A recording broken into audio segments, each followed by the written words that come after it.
Olá, olá, meu PM Friend! Outro dia eu recebi uma pergunta que eu achei muito legal lá na caixinha do Instagram da Deca. Eu achei tão legal que eu trouxe essa pergunta para responder aqui hoje para todo mundo de uma vez só. Sabe o que me chamou a atenção nessa pergunta? Que ela me fez lembrar que o óbvio precisa ser dito e que às vezes a gente tem que admitir que algumas coisas que parecem muito simples para os outros podem não ser tão simples assim pra gente. Que pergunta foi essa? A pergunta era mais ou menos assim: Andréia, eu acho muito descoladas essas sessões de processos que usam post-its, mas eu tenho que admitir que eu não sei muito bem para que usar esses post-its. Eu fiquei pensando, e você, BPM Friend, você costuma usar post-its para trabalhar com processos? Se sim, conta aqui embaixo para mim. Para que você usa? Como você usa? Quero saber. E dá o seu like aqui embaixo nesse vídeo. Se inscreve no canal da Deca aqui no YouTube, que eu vou voltar depois da vinheta para te dar várias dicas legais sobre como é que a gente pode trabalhar com post-it. Vem comigo!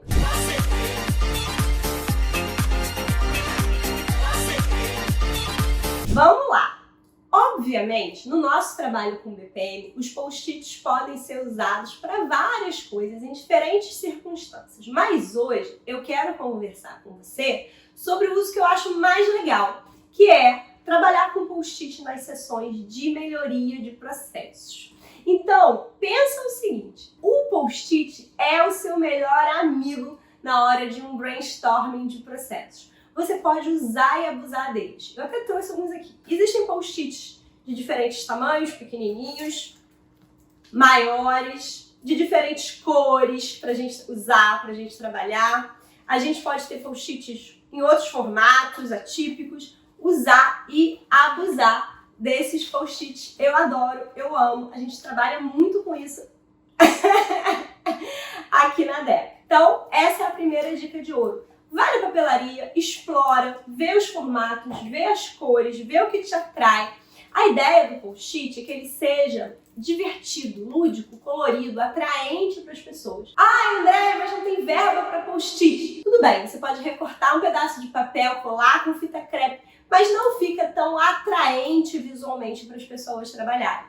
Então, a beleza, o belo, o lúdico, o colorido, ele é atrativo, ele chama a atenção das pessoas. E é isso que a gente quer. Bom, vamos usar então os post-its nas sessões de melhoria de processo. A primeira pergunta é, Andréia, eu, facilitador, moderador da sessão, fico com os post-its todos na mão ou eu distribuo para os participantes? Depende de como é que você quer que seja a dinâmica dessa sessão. Se você quer ter uma sessão mais formal, com um facilitador, coordenando, liderando de uma forma um pouco mais estruturada, ou se você quer ter uma sessão mais lúdica, mais colaborativa, mais interativa. Se você pedir a minha opinião pessoal, eu, Andréia, gosto de sessões lúdicas e interativas, então eu gosto sim de distribuir os post-its para os participantes, junto com as canetas, né? Então a gente tem que ter canetas também coloridas, mais grossinhas, que dê para eles escreverem nos post-its. E aí, você tem que também pensar em como é que vai ser a sua legenda de cores. Você vai usar cor para cada participante, então um é verde, outro é amarelo, outro é azul. Ou você vai trabalhar com alguma outra legenda de cores e explicar para os participantes exatamente como é que cada um vai usar o seu bloquinho de post-it. Mas eu gosto de dar essa liberdade. Bom, quando você fizer isso, as pessoas já vão dar aquele sorrisinho, as pessoas adoram brincar com os post-its, né?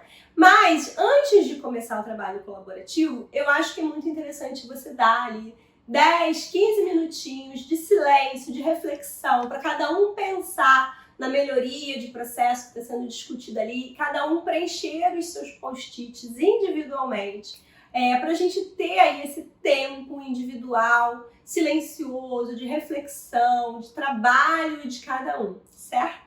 Durante esse tempo em que as pessoas estão trabalhando individualmente, elas vão preenchendo os post-its, elas podem ir colocando ali os post-its que elas preencheram na frente de cada uma delas. Não tem um número mágico de post-its que cada um tenha que produzir obrigatoriamente. E depois, como é que a gente organiza? Como é que a gente consolida isso? Então, você pode trabalhar com uma parede branca, você pode colar uma cartolina na parede, ou até uma folha A0 branca. Você pode também, se você planejou alguns grandes temas para sua melhoria de processo, se você tem agrupamentos, você pode criar quadrantes nessa sua cartolina ou nessa folha de papel A0 e as pessoas, quando forem colar os post-its, já vão colar dentro dos quadrados específicos daquele assunto. É uma opção. Bom, e a partir desse ponto você tem duas opções. Ou você deixa cada um apresentar os seus post-its em voz alta para o grupo na hora que ele vai colando um por um na cartolina ou na folha de papel.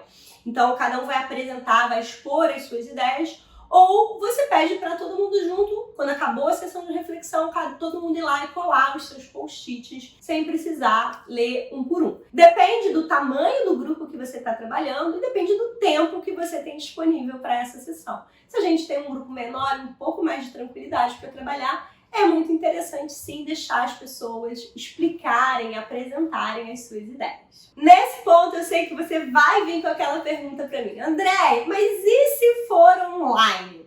Dá para fazer exatamente a mesma coisa no online. Você tem ferramentas como Mural, Miro, por exemplo, que tem recursos para trabalhar com esse brainstorming de post-its e organizar tudo visualmente, com cores, fica bem bonitinho. Mas o que a gente tem que lembrar? Você vai estar na tela do computador, as pessoas vão estar de frente para a tela do computador, então isso cansa um pouco mais, né? Perde essa coisa do tátil, de pegar o post-it, de manipular, de escrever no papel, né? Então perde o sentido tátil da coisa, então isso muda. Quando as pessoas estão reunidas na sala e elas vão colar os seus post-its, elas se levantam, elas se movimentam. Isso quebra aquele padrão de ficar todo mundo sentado, cansado, né? Então, claro que o presencial vai trazer uma dinâmica diferente, mas dá para fazer exatamente o mesmo uso dos post-its no online também. André, será que eu posso fazer isso com uma ferramenta tipo PowerPoint ou Excel? Sim, dá para fazer também. Você pode colocar quadradinhos, né? Retangulinhos ali. Mas lembre-se que aí a gente está perdendo mais ainda do lado lúdico, do lado visual. Isso vai virar uma lista praticamente. E lista de tarefas, vamos combinar que todo mundo já está até aqui, ninguém aguenta mais. E aí você perde aquele interesse das pessoas de participarem, de fazerem algo diferente. Então, assim, não dá para dizer que é exatamente a mesma dinâmica. Então vamos tentar o máximo possível trazer o lúdico e trazer a beleza e trazer o visual para esse tipo de dinâmica, que é nisso aí que os post-its estão colaborando bastante com a gente. Bom, depois que todo mundo colou os seus post-its, e aí? Aí você tem duas opções. Se você tiver um facilitador, um moderador guiando, ele vai ajudar agora no trabalho de consolidação desses post-its, vai guiar o grupo. Ou você pode convidar as pessoas a circularem ali na frente do papel, lerem os post-its, as ideias de todos. E naturalmente esse grupo vai começar a perceber as duplicações e vai concordar que as duplicatas podem ser eliminadas. Eles vão começar a perceber que tem assuntos relacionados, assuntos afins e que podem ser agrupados em uma determinada parte ali do papel. Então esse trabalho de consolidação também pode ser feito colaborativamente pelo grupo.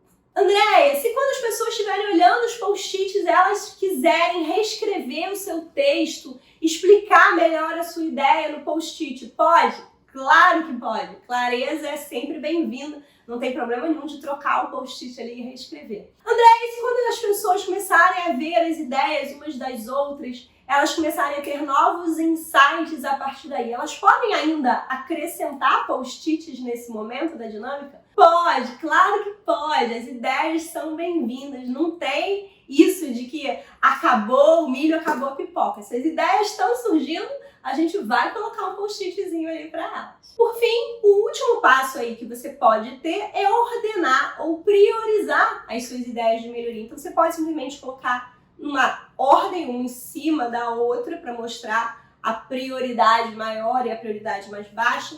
Dependendo do que você fez ali na melhoria de processo, se tiver alguma ordem, alguma sequência, você pode encadear os seus post-its ou até desenhar setas entre eles.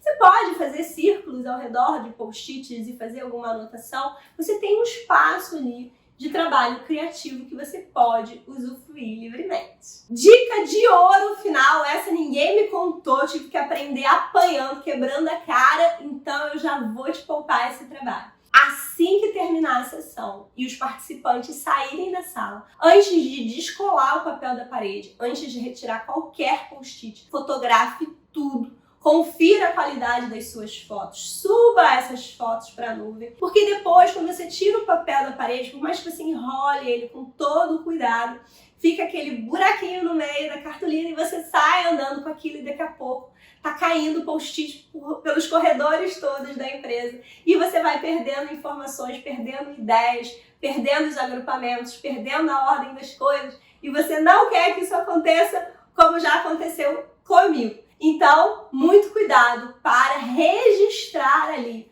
o resultado da sua sessão de post-its. O post-it ele não fica colado para todo sempre na sua cartolina. Se você gostou desse vídeo, dá o seu like, se inscreve no canal da Deca. Não deixa de acompanhar de pertinho a Deca lá no Instagram, LinkedIn. É a sua chance de estar interagindo, fazendo as suas perguntas, tirando as suas dúvidas. O nosso DecaCast sai toda segunda-feira nas principais plataformas de streaming e eu te vejo quarta-feira que vem às 19 horas com mais um vídeo bacana de BPL para você. Até lá!